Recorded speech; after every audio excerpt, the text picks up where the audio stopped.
তিস্তা পানি বন্টন চুক্তি ও মহাপরিকল্পনা বাস্তবায়নের দাবিতে নদী অববাহিকায় পদযাত্রা করছেন হাজার হাজার মানুষ।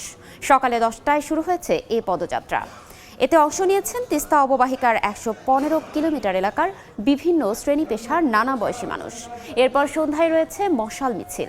এর মাধ্যমে বিশ্বের কাছে বিপন্ন তিস্তার আরতি তুলে ধরবেন তিস্তা পাড়ের মানুষ। সন্ধ্যায় অনলাইনে যুক্ত হয়ে কথা বলবেন বিএনপির ভারপ্রাপ্ত চেয়ারম্যান তারেক রহমান। দ্রুত তিস্তার পানি বন্টন চুক্তি ও তিস্তা মহাপরিকল্পনা বাস্তবায়নের দাবিতে সোমবার থেকে 48 ঘন্টার কর্মসূচি চলছে। আমাদের এই 48 ঘন্টা কর্মসূচি আমরা নিয়েছি। আমাদের এই দাবি দেওয়া না হওয়া পর্যন্ত আমরা এই দাবি চালিয়ে যাব। আমাদের এটা জনগণের দাবি, বঞ্চিত মানুষের দাবি। এই দাবি যদি বাস্তবায়ন করা না হয় তাহলে আবারও আমরা এর থেকে কঠোরতর কর্মসূচি দিতে বাধ্য হব। সরকার যদি সহযোগ নিয়ে এই মেগা প্রজেক্টটা বাস্তবায়ন করে তাহলে এই তিস্তার মানুষের, তিস্তা পাড়ের মানুষের অর্থনৈতিক উন্নয়নে তাদের সামগ্রিক যে একটা উন্নয়ন, সেই উন্নয়নটা সাধিত হবে। এ নিয়ে আরও জানাতে লালমনিরহাটের তিস্তা পাড় থেকে যোগ দিচ্ছেন সহকর্মী আহমেদ সালেহীন এবং রংপুরের মহিপুরে আছেন রিপোর্টার নাজমুল ইসলাম নিশাত এবং কুড়িগ্রামের উলিপুরে আছেন বাদশা সৈকত। সরাসরি প্রথমে যাচ্ছি সালেহীনের কাছে। জাগো বাহে তিস্তা বাঁচাই এই স্লোগানে আজকে লালমনিরহাট থেকে রংপুরের কাউনিয়া পর্যন্ত চলছে এখানকার সাধারণ মানুষের তিস্তা বাঁচাও আন্দোলনের পদযাত্রা।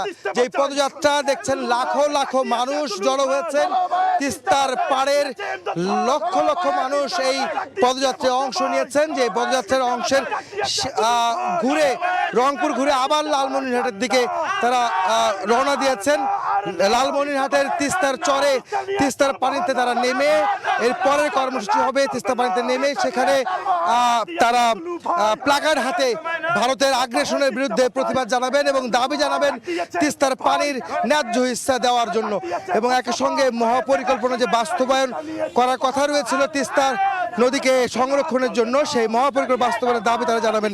আপনি জানেন যে আজকে সকাল 10:30টায় শুরু হয়েছে এই পদযাত্রা। যে পদযাত্রাটি এখন এই মুহূর্তে রংপুরে অবস্থান করছে। লালমনিরহাট থেকে কয়েক কিলোমিটার পেরিয়ে কাউনিয়া ব্রিজে গিয়ে তারা কাউনিয়া বাজারে গিয়ে তারা এই মিছিলের আবারও ঘুরিয়ে আনেন।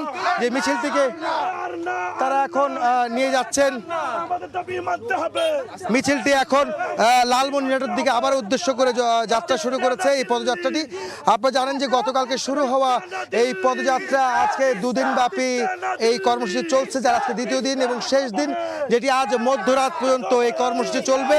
যে কর্মসূচিতে আপনারা দেখতে পাচ্ছেন জাতীয় পতাকা হাতে এবং জাগো বাহে তিস্তা বাঁচাই এই স্লোগানের ব্যানার হাতে তারা রাস্তায় নেমেছেন এবং তারা সেই পদযাত্রাটি করছেন। আপনারা দেখতে পাচ্ছেন যে এখানকার যে সাধারণ মানুষ, কৃষক, শ্রমিক, জনতা, বিভিন্ন শ্রেণী পেশার মানুষ আজকে যুক্ত হয়েছেন এই পদযাত্রায়। যে পদযাত্রাটির এখন ঘুরে আসছে রংপুর হয়ে লালমনিরহাটের উদ্দেশ্যে আবার যাচ্ছে। যেখান থেকে শুরু হয়েছিল এই পদযাত্রাটি সেটি আবারও এখন যাচ্ছে সেদিকেই। আপনারা জানেন যে আজকে গতকালকে বিএনপি মহাসচিব মির্জা ফখরুল আলমগীর এই অনুষ্ঠানের এই কর্মসূচির উদ্বোধন করেছিলেন। এখন সেটি আজকে সন্ধ্যায় বিএনপির ভারপ্রাপ্ত চেয়ারম্যান তারেক রহমান তিনি সমাপনী বক্তব্য দিবেন এবং সেখান থেকেই নতুন বার্তা আসবে, নতুন দাবি আসবে এবং আজকে মধ্যরাতে এই কর্মসূচির শেষ হবে। যেটি এখানে কিন্তু আপনারা জানেন যে গতকালকে শুরু হয়েছিল এই কর্মসূচি। এই মুহূর্তে রংপুরের মহিপুরে আছেন আমাদের সহকর্মী নিশাত। আমরা সেখানে জানবো সেখানকার অবস্থা, যেখানে আজকে 11টি স্থানে একই সঙ্গে কর্মসূচি চলছে, একই কর্মসূচি চলছে এই উত্তরবঙ্গের 11টি স্থানে। দ্বিতীয় দিনে যে কর্মসূচি চলছে নদী রক্ষা আন্দোলনের, আজকে এই মুহূর্তে প্ল্যাকার্ড হাতে নিয়ে নদী পাড়ের বাসিন্দারা তিস্তার পাড়ে অবস্থান নিয়েছেন। মূলত তারা তিস্তা নদীতে নেমেছেন। তারা বোঝানোর চেষ্টা করছেন যে শুষ্ক মৌসুমের আগেই তিস্তায় যে হাঁটু বানি, এটি একটি প্রতিবাদ কর্মসূচি বলা যায় এবং বিভিন্ন ধরনের প্ল্যাকার্ড হাতে নিয়ে তারা এই কর্মসূচি পালন করছেন। এর আগে একটি পদযাত্রা করে তারা তিস্তার উভয় তীরে অবস্থান করেন এবং আপনি দেখতে পাচ্ছেন যে এই শুষ্ক মৌসুমের আগেই তিস্তা যে হাঁটু পানি পুরো তিস্তা যে শুকিয়ে গেছে ভারতের একতরফা পানির প্রত্যাহারের কারণে মূলত এই কর্মসূচির মধ্য দিয়ে এটি বোঝানোর চেষ্টা করা হচ্ছে এবং একই সাথে বিভিন্ন ধরনের প্ল্যাকার্ড হাতে নিয়েছেন। সেই প্ল্যাকার্ডগুলোতে উল্লেখ করেছেন তারা পানির ন্যায্য হিস্সা চাই, ভারতের উজানে যে বিভিন্ন ধরনের বাঁধ জলবিদ্যুৎ প্রকল্প দিয়ে পানি প্রত্যাহার করা হচ্ছে তার প্রতিবাদ জানিয়েছেন এবং একই সাথে তিস্তা অববাহিকার মানুষের জীবন রক্ষায় ভাঙন প্লাবন থেকে তাদেরকে বাঁচাতে তিস্তা মহাপরিকল্পনা বাস্তবায়নের যে দাবি সেটি এই প্ল্যাকার্ডের মধ্য দিয়ে কিন্তু তারা তুলে ধরেছেন। আজকে মূলত দ্বিতীয় দিনের কর্মসূচি চলছে এবং এই দ্বিতীয় দিনের কর্মসূচিতে তিস্তা অববাহিকার মানুষের পাশাপাশি বিএনপি এই কর্মসূচিতে সমর্থন জানিয়ে তারা অংশ নিয়েছেন এবং গতকালকেও বিএনপির কেন্দ্রীয় নেতারা এই তিস্তা অববাহিকার যে 11টি পয়েন্টে কর্মসূচি হচ্ছে সেই কর্মসূচিতে তারা অংশ নিয়ে বক্তব্য রেখেছেন। তিস্তার যে সংস্কার, তিস্তার যে পানির ন্যায্য হিস্সা, সেই ন্যায্য হিস্সা নিয়েও তারা কথা বলেছেন। এখন যে ঘণ্টাব্যাপী এই প্রতিবাদ যে অবস্থান কর্মসূচি চলছে তিস্তার পানিতে নেমে, এটি মূলত তারা বোঝাতে চেয়েছেন যে তিস্তা সংস্কার কেন জরুরি, যে তিস্তায় হাঁটু পানি বিরাজ করছে। এই সমস্যা থেকে উত্তরণের জন্য যত দ্রুত সম্ভব তিস্তা মহাপরিকল্পনা বাস্তবায়নের উদ্যোগ নিতে হবে। তা নাহলে উত্তরের যে 2 কোটি মানুষের জীবন জীবিকা সেটি যে বড় সংকটের মধ্যে পড়ছে, বিশাল আর্থিক ক্ষতির মুখে পড়ছে, সে থেকে বাঁচতে হলে এই পরিকল্পনা নিজস্ব ব্যবস্থাপনায় কিংবা অন্য কোনো দেশ যারা বিনিয়োগ করতে চায় তাদের কাছ থেকে নেওয়া যেতে পারে। দ্বিতীয় দিনের কর্মসূচি চলছে তিস্তার মহিপুরে। এখন আমরা চলে যাব কুড়িগ্রামে, সেখানে রয়েছেন সহকর্মী বাদশা সৈকত, তার কাছ থেকে জানবো সেখানকার খবর। কুড়িগ্রামের যে আন্দোলন 2 দিন ব্যাপী যে আসলে তিস্তা বাঁচাও কর্মসূচির যে আন্দোলন সেটি কিন্তু 115 কিলোমিটার দীর্ঘ যে বাংলাদেশের অংশে তিস্তা নদী রয়েছে সেই তিস্তা নদীর 11টি পয়েন্টে যে কর্মসূচি অনুষ্ঠিত হচ্ছে তার মধ্যে কিন্তু কুড়িগ্রামের 2টি পয়েন্টে সেই কর্মসূচি অনুষ্ঠিত হচ্ছে। একটি হলো রাজারহাট উপজেলার বুড়ির বাজার এলাকায়, আরেকটি হলো উলিপুর উপজেলার থেত্রাই এলাকায়। আসলে সেই কর্মসূচিতে কিন্তু রাত থেকে মানে গতকাল 2 দিনের যে কর্মসূচি সেই কর্মসূচিতে কিন্তু গতকাল থেকে মানুষজন এখানে রয়েছে। আমি এই মুহূর্তে রয়েছি উলিপুরের থেত্রাই এলাকায়। এখানে কিন্তু মানুষজন রাত পর্যন্ত এখানে অবস্থান করছে এবং সকাল থেকেই কিন্তু মানুষজন যারা ছিল এখানে তারা কিন্তু এই আন্দোলনে যোগ দিয়েছেন। তারা কিন্তু সকাল থেকেই আবার আসতে শুরু করেছেন। বিশেষ করে এই উলিপুরের যে কর্মসূচি রয়েছে সেই কর্মসূচিতে কিন্তু কেন্দ্রীয় বিএনপির যে স্থায়ী কমিটির সদস্য আমির হোসেন খসরু তিনি কিন্তু বিকেল 3টে এই কর্মসূচিতে যোগ দেবেন উলিপুরের যে থেত্রাই এলাকায় রয়েছে। আসলে এখানকার স্থানীয় মানুষের সাথে আমি কথা বলেছি, তারা যে দাবিটি করেছেন যে আসলে দীর্ঘদিন থেকে এক কথায় স্বাধীনতার পর থেকে এখানকার যে মানুষজন রয়েছেন তারা কিন্তু এই তিস্তা নদীর কারণে অবহেলিত হয়ে পড়েছেন। তারা কিন্তু বিভিন্ন কারণে তারা এই তিস্তার ভাঙনের শিকার হয়ে আসছেন এবং শুষ্ক মৌসুমে তারা কিন্তু পানি পাচ্ছেন না।